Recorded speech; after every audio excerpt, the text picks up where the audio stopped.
Post partita dell'anticipo della 19ª giornata, il Team Service Car Monza batte qui al Palazzo Maschini l'Innocenti Costruzioni Follonica, una rimonta per 6-1, siamo con mister Sergio Silva. Mister, un gran primo tempo da parte di suoi che hanno messo davvero in serie difficoltà Monza, grande intensità, il gol di Fantozzi.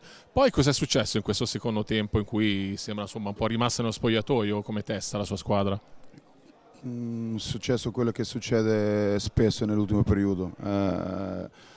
Commettiamo errori stupidi, prendiamo 2-3 gol in 30 secondi, la squadra poi smette di giocare e poi facciamo queste figure perché non è la prima. Mi dispiace, bisogna prendersi le nostre responsabilità, io le mie me le prendo, bisogna capire come si vuole andare avanti.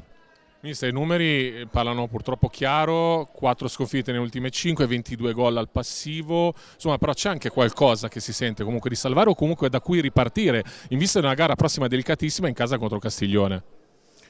Avevamo avuto una reazione importante sabato contro MCGC in casa, pensavo che si potesse ripartire da lì ma siamo ripartiti solo a metà perché abbiamo giocato solo il primo tempo come tu hai detto.